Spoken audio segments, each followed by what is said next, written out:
Hello everyone, this side Mohit Hussain here. Welcome to our YouTube channel. और आज की video के अंदर हम बात करने वाले हैं बीएससी नर्सिंग में आप विदाउट नीट कैसे एडमिशन ले सकते हो। जी हाँ, विदाउट नीट आप बीएससी नर्सिंग जो है वो कैसे कर सकते हो, क्योंकि बहुत सारे बच्चे ऐसे हैं इंडिया के अंदर जिनको बीएससी नर्सिंग करने का, उसके अंदर एडमिशन लेने का अभी तक प्रोसीजर पता ही नहीं है कि वो बीएससी नर्सिंग जो है वो कैसे कर सकते हैं, क्या आपका सिलेबस रहने वाला है, कैसे आप डिफरेंट स्टेट्स के अंदर एडमिशन ले सकते हो, क्या आपका पेपर पैटर्न रहने वाला है और इसके क्या बेनिफिट्स है, क्या बीएससी नर्सिंग करनी चाहिए नहीं करनी चाहिए। लॉट्स ऑफ कंफ्यूजन बच्चों के माइंड में चलते रहते हैं, क्योंकि बहुत सारे बच्चों के मन में चलता है बीएससी नर्सिंग की उतनी डिमांड नहीं है। कुछ बच्चे ऐसे भी हैं जो बीएससी नर्सिंग करना चाहते हैं लेकिन उन्हें नहीं पता कि वो बीएससी नर्सिंग कैसे करें, क्या इसका eligibility criteria, each and everything मैं आज आपको इस वीडियो के अंदर बताने वाला हूँ। ये वीडियो बहुत ज्यादा इंपॉर्टेंट होने वाली है। आज की वीडियो के अंदर मैं आपको सारा कुछ A to Z BSc nursing का प्रोसीजर बता दूंगा, कैसे आपने एडमिशन लेनी है, कैसे आपका सिलेबस रहने वाला है, कैसे आप डिफरेंट स्टेट्स के बारे में हम बात करेंगे कि उनके एग्जाम्स कब होते हैं, एंट्रेंस एग्जाम जब होंगे तो नहीं होंगे, किन स्टेट्स के होते हैं, किन स्टेट का नहीं होता, क्या पेपर पैटर्न रहता है,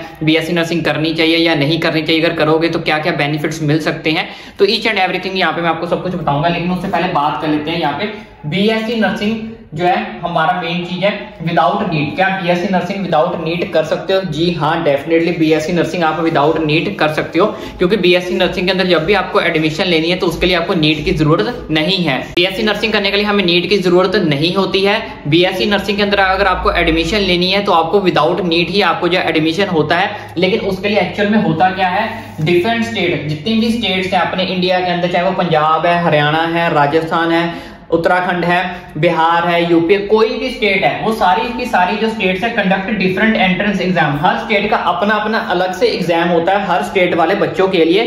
तो आपको नीट के थ्रू जो वो एडमिशन नहीं मिलता है बीएससी नर्सिंग के अंदर। तो इस चीज का आपको सबसे पहले अपने माइंड से डाउट निकालना पड़ेगा कि जितने भी स्टेट्स हैं हमारे इंडिया के अंदर, सारे की सारी जो स्टेट्स है वो डिफरेंट अलग से अपना एंट्रेंस एग्जाम जो वो कंडक्ट करवाती हैं। मान लो जैसे मैं पंजाब से हूं तो मुझे पंजाब का एंट्रेंस एग्जाम जो वो देना पड़ेगा, तभी मुझे बीएससी नर्सिंग के गवर्नमेंट कॉलेज के अंदर एडमिशन मिलेगी। आजकल तो जो रूल है वो बहुत ज्यादा चेंज हो गए हैं। अगर आपको किसी प्राइवेट कॉलेज के अंदर भी एडमिशन लेनी है बहुत सारी स्टेट्स के अंदर, तब आपको एंट्रेंस एग्जाम जो है वो देना ही पड़ेगा। चाहे आपको गवर्नमेंट में एडमिशन लेनी है, चाहे आपको बीएससी नर्सिंग करने के लिए प्राइवेट कॉलेज में एडमिशन लेनी है, आपको जो एंट्रेंस एग्जाम जो वो देना ही पड़ेगा। इज इट मस्ट, कंपल्सरी जो है वो कर दिया गया है। तो कहीं पे भी अगर आपको बीएससी नर्सिंग करनी है तो आपको नीट का एग्जाम नहीं देना है। नीट के थ्रू आपको बीएससी नर्सिंग के अंदर एडमिशन नहीं मिलता है। आपको अपनी स्टेट का जो एंट्रेंस एग्जाम जो है वो देना पड़ेगा, तब जाके आपको बीएससी नर्सिंग के गवर्नमेंट कॉलेज में और प्राइवेट कॉलेज में जो वो आपको एडमिशन मिलेगा। तो इसमें क्या बहुत सारे बच्चे सोच रहे होंगे क्या अब नीट वैलिड नहीं है? नहीं, नीट वैलिड है, लेकिन कुछ लिमिटेड कॉलेजेस में ही नीट वैलिड है। वो भी मैं प्रोसीजर आपको लास्ट में बताऊंगा। कुछ बच्चे ऐसे होंगे जो नीट की प्रिपरेशन कर रहे होंगे, उन्हें इस चीज का पता नहीं होगा कि बीएससी नर्सिंग नीट के थ्रू नहीं होती है, लेकिन बहुत कम कॉलेजेस ऐसे हैं जो नीट के थ्रू आपको जो है वो एडमिशन करवाते हैं। वो कौन से कॉलेजेस है वो सब कुछ मैं आपको बताऊंगा। लेकिन यहाँ पे पहले प्रोसीजर समझ लिया आपने। जो बीएससी नर्सिंग होती है वो विदाउट नीट आप कर सकते हो, ठीक है, इवन विदाउट नीट ही होती है। आपको अपनी स्टेट का जो है अलग से एंट्रेंस एग्जाम जो देना पड़ेगा, फिर आप चाहे किसी भी स्टेट से बिलोंग करते हो। दूसरी चीज, ऑल ओवर इंडिया लेवल पे एक हमारे पास एम्स होता है। जैसे आपको बहुत सारे बच्चों को इस चीज के बारे में पता होगा, ऑल इंडिया लेवल पे हमारे पास एक एम्स होता है। तो एम्स जो है अपना अलग से सेपरेट एग्जाम कंडक्ट करवाता है, सेपरेट, ठीक है, ये अपना सेपरेट एग्जाम कंडक्ट करवाता है। इसके थ्रू भी ये एग्जाम जो है वो नीट की तरह ही होता है, लेकिन इसका अलग से सेपरेट एग्जाम होता है एम्स का। तो जो बच्चे एम्स के अंदर एडमिशन लेना चाहते हैं तो उनको एम्स का जो है फॉर्म फिल करना पड़ेगा। अब एम्स का फॉर्म फिल कब करना है, कब फॉर्म नहीं आता, इसका पेपर पैटर्न क्या, इसके लिए मैंने ऑलरेडी एक सेपरेट से वीडियो बना रखी है। जिन बच्चों को एम्स के अंदर जाना है या पैरामेडिकल कोर्सेज के अंदर जाना है, चाहे वो लड़के हैं चाहे वो लड़कियां हैं, उसकी मैंने ऑलरेडी एक सेपरेट वीडियो बना रखी है। वो वीडियो मैं आपको लास्ट में दे दूंगा, नीचे आपको डिस्क्रिप्शन बॉक्स में भी उसका लिंक जो है आपको मिल जाएगा। तो जो बच्चे एम्स के थ्रू बीएससी नर्सिंग करना चाहते हैं तो उनका, अब दोनों में डिफरेंस भी बताऊंगा, टेंशन मतलब डिफरेंस बताऊंगा कि दोनों में से कौन सा बढ़िया रहेगा, दोनों में मेजर डिफरेंस क्या होता है। लेकिन जो बच्चे एम्स के थ्रू करना चाहते हैं तो ऑल इंडिया लेवल पे हमारे पास एम्स का जो है वो एग्जाम कंडक्ट करवाया जाता है। अब इस चीज को देखना, बट इट्स नॉट नीट, ये नीट नहीं होता है। एम्स कंडक्ट डिफरेंट एग्जाम, ये अपना एम्स जो है वो अपना एग्जाम कंडक्ट जो है वो डिफरेंट करवाता है। यानी कि नीट के थ्रू आप एडमिशन एम्स के अंदर भी नहीं ले सकते। एम्स के अंदर भी अगर आपको जाना है तो एम्स के थ्रू आपको एम्स का अलग से एग्जाम होता है, वो आपको देना पड़ेगा। अगर अपनी स्टेट के किसी गवर्नमेंट कॉलेज या प्राइवेट कॉलेज के अंदर एडमिशन लेनी है आपको, तब आपको अपनी स्टेट का जो एग्जाम है वो देना पड़ेगा, एंट्रेंस एग्जाम बीएससी नर्सिंग करने के लिए। अब इसके अंदर नीट का रोल क्या है, एक्चुअल में नीट का क्या रोल है वो भी मैं आपको बताता हूं। देखो बच्चों, हमारे इंडिया में 2000 नर्सिंग कॉलेजेस हैं। 2000 कितने कॉलेजेस हैं? नर्सिंग कॉलेजेस हैं, गवर्नमेंट और प्राइवेट को मिलाकर। तो जिसमें से टोटल सीट्स हमारे पास कितनी है? 1 लाख सीट्स है हमारे पास बीएससी नर्सिंग के लिए। तो but in India there are 5 colleges, India के अंदर 5 कॉलेजेस ऐसे हैं हु गिव यू एडमिशन, जो आपको एडमिशन देंगे थ्रू नीट के थ्रू। तो जैसे मैंने आपको पहले स्टार्टिंग में बताया कि नीट के थ्रू एडमिशन जरूर होता है बीएससी नर्सिंग के अंदर, लेकिन सिर्फ पूरे इंडिया में 5 ऐसे कॉलेजेस हैं जो सिर्फ आपको नीट के थ्रू ही एडमिशन देते हैं।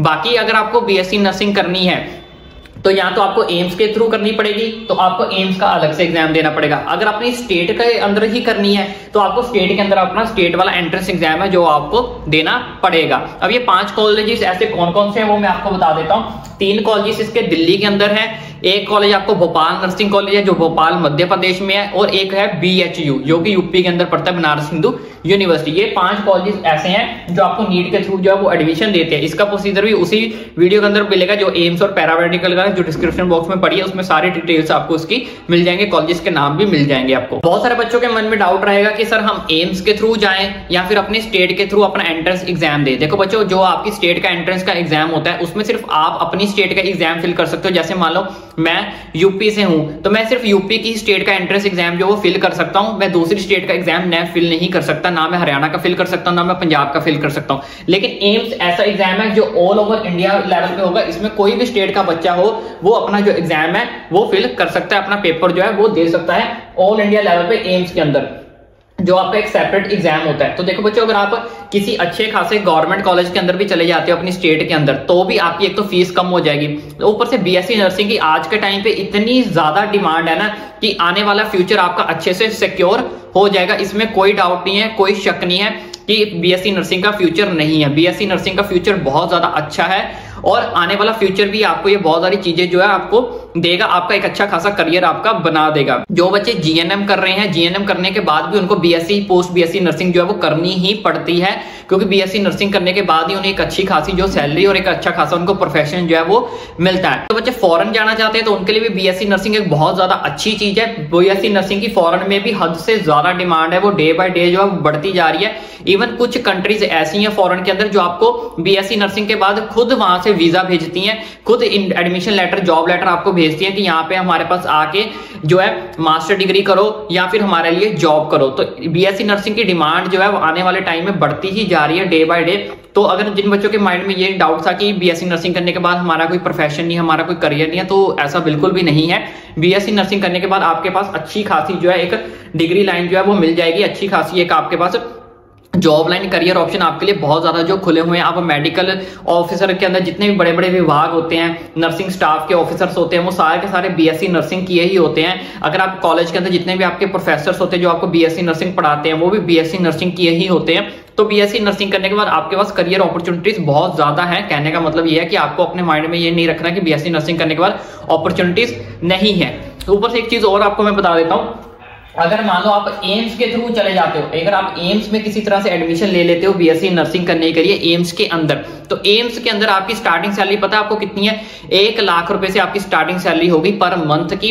इवन आपका एम्स जो आपको मोबाइल का रिचार्ज भी खुद करवा के देता है, हर छोटी से छोटी कमियां एम्स आपकी खुद पूरी करेगा। और आपको एम्स के अंदर अगर आप एडमिशन ले लोगे तो एम्स आपको अंदर ही जॉब दे देगा। 1 लाख रुपए आपकी स्टार्टिंग सैलरी होगी, मोबाइल का रिचार्ज भी आपका एम्स खुद करवा के देता है। तो खुद सोचो एम्स आपको कितनी अच्छी चीजें जो है वो प्रोवाइड करेगा आफ्टर बीएससी नर्सिंग करने के बाद। ऊपर से आपकी सैलरी भी स्टार्टिंग सैलरी आपको एक स्टार्टिंग में ही सैलरी जो है आपको 1 लाख रुपए पर मंथ आपकी जो होगी।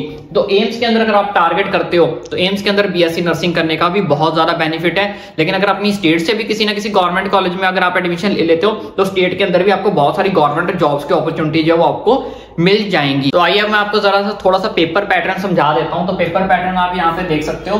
तो अगर आपको यहाँ पे आप यूपी स्टेट से हो, हिमाचल से हो, सीजी यानी कि छत्तीसगढ़ से हो, या पंजाब से हो, महाराष्ट्र से हो, या उत्तराखंड से हो, तो आपके लिए पेपर पैटर्न ये रहेगा जिसमें आपको फिजिक्स पूछी जाएगी, केमिस्ट्री पूछी जाएगी, बायोलॉजी पूछी जाएगी, इंग्लिश एंड जीके आएगा, और नर्सिंग के एप्टीट्यूड के कुछ क्वेश्चन जो है वो आपसे पूछे जाएंगे। अब नर्सिंग एप्टीट्यूड ज्यादा मुश्किल नहीं होता, सिर्फ बेसिक्स आपसे क्वेश्चन पूछे जाएंगे। सेम इंग्लिश और जीके के भी बेसिक क्वेश्चन ही आपसे जो वो पूछे जाएंगे। टोटल क्वेश्चन आपकी स्टेट के हिसाब से अलग अलग हो सकते हैं। किसी स्टेट में 20 क्वेश्चन पूछे जाते हैं, 20 20 20 सबके यानी कि 100 क्वेश्चन पूछे जाते हैं। लेकिन कुछ स्टेट्स ऐसे होते हैं जिनके 40 जो क्वेश्चन है आपसे वो पूछे जाएंगे, यानी कि उनसे टोटल क्वेश्चन जो है वो 200 जो है क्वेश्चन पूछे जाते हैं उनसे। लेकिन आपके सब्जेक्ट्स जो है वो यही रहेंगे, पेपर पैटर्न आपका यही रहेगा। उसके बाद बात कर लेते हैं जो बच्चे राजस्थान से हैं, हरियाणा से हैं और एमपी से हैं। जो बच्चे राजस्थान से हैं, हरियाणा से हैं, एमपी से हैं, झारखंड से हैं, बिहार से हैं, या फिर जो बच्चे एम्स के थ्रू भी जो है वो जाना चाहते हैं, एम्स के थ्रू, ठीक है, उनके लिए पेपर पैटर्न ये वाला रहने वाला है। जो बच्चे इन स्टेट से पेपर देना चाहते हैं, अपना एंट्रेंस एग्जाम देना चाहते हैं, राजस्थान, हरियाणा, एमपी, झारखंड, बिहार, और जो बच्चे एम्स से भी पेपर देना चाहते हैं उनके लिए पेपर पैटर्न यहाँ पे रहेगा फिजिक्स, केमिस्ट्री और बायोलॉजी। उनसे फिजिक्स, केमिस्ट्री और बायोलॉजी 3 ही सब्जेक्ट जो है वो उनसे जो है वो पूछे जाते हैं। अब बात कर लेते हैं यहाँ पे सिलेबस के लिए कि आपका सिलेबस क्या रहने वाला है। तो यहाँ पे सिलेबस आपके लिए 11th और 12th की जो है पीसीबी यानी कि फिजिक्स, केमिस्ट्री, बायोलॉजी ही आपको करनी है। देखो बच्चों, यहाँ पे जो बच्चे तो कोचिंग ले रहे हैं उनके लिए तो अच्छी बात है, लेकिन जो बच्चे कोचिंग नहीं ले रहे हैं उनको क्या करना है, आपके पास जो भी अपनी स्टेट लेवल की बुक्स हैं या फिर एनसीईआरटी है, उनको जितना आप डीपली, जितना आप अच्छे से पढ़ सकते हो उनको अच्छे से पढ़ो। क्योंकि जितना भी हमारे पास एंट्रेंस एग्जाम अपने स्टेट लेवल पे होते हैं, जैसे ये सारे स्टेट्स हैं, क्योंकि जो स्टेट लेवल के एग्जाम्स होते हैं वो इतने ज्यादा मुश्किल नहीं होते, सिर्फ मॉडरेट लेवल के एग्जाम होंगे, यानी कि मॉडरेट यानी कि मीडियम लेवल के एग्जाम होते हैं, वो इतने ज्यादा मुश्किल नहीं होते। तो अगर आप खुद सेल्फ स्टडी भी कर रहे हो, खुद की प्रेपरेशन से भी अगर ये एग्जाम देना चाहते हो तो आराम से आप कर सकते हो।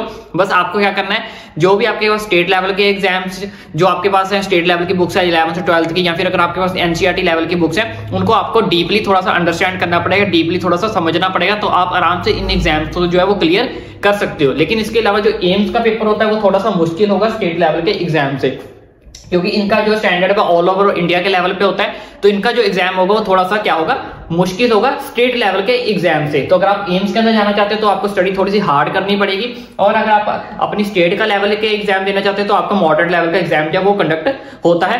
तो इसमें आपको किसी भी तरह के घबराने की, टेंशन लेने की जरूरत नहीं। बाकी अगर आप एक्स्ट्रा कोई बुक्स लेना चाहते हो तो आप बुक्स मार्केट चले जाओ, तो वहां पर उनको बोलो कि मुझे एम्स के थ्रू कोई बुक अपना एग्जाम देना, तो वो एम्स के थ्रू आपको बुक्स वो 3-4 दिखा देंगे, जो आपको ईजी लगे वो आप अपने हिसाब से परफेक्टली चूज कर सकते हो। सेम इसी स्टेट लेवल के एग्जाम पे देना चाहते हो, जो मान लो आपको पंजाब लेवल का एग्जाम देना, तो आप बोलो उनको कि पंजाब लेवल मुझे बीएससी नर्सिंग का एग्जाम देना, तो मुझे कोई बुक्स दे दो, तो वो आपको ऐसे ही बुक्स जो है वो बुक्स मार्केट वाले उनको पता होता है, वो आपको प्रोवाइड कर देंगे। अदरवाइज आपको मैंने बता दिया कि आप एनसीईआरटी लेवल अगर आप अच्छे से कर लेते हो, या फिर अपनी स्टेट लेवल की भी जो बुक्स है आपके पास उनको अच्छे से पढ़ लेते हो, तो आप आराम से इन एग्जाम्स को क्लियर कर सकते हो। अब एक चीज और बता देता हूँ, यहाँ पे जो हमारे पास एम्स है, हमारे पास टोटल 27 एम्स है। वैसे इसकी मैंने ऑलरेडी एक सेपरेट वीडियो बना रखी है, वो डिस्क्रिप्शन बॉक्स में जिसका लिंक दे रखा है वो देख लेना। 27 एम्स में से 16 एम्स ऐसे हैं जो आपको बीएससी नर्सिंग कराते हैं, और 11 एम्स ऐसे हैं जो आपको पैरामेडिकल करवाते हैं, पैरा, ठीक है। पैरामेडिकल में भी बॉयज, लड़कियां, गर्ल्स दोनों ही जा सकते हैं। क्या क्या एलिजिबिलिटी, क्या क्या कोर्स चाहिए, सब कुछ उस वीडियो में कवर कर रखा है। 16 एम्स ऐसे जो आपको बीएससी नर्सिंग के थ्रू जो वो एडमिशन देंगे।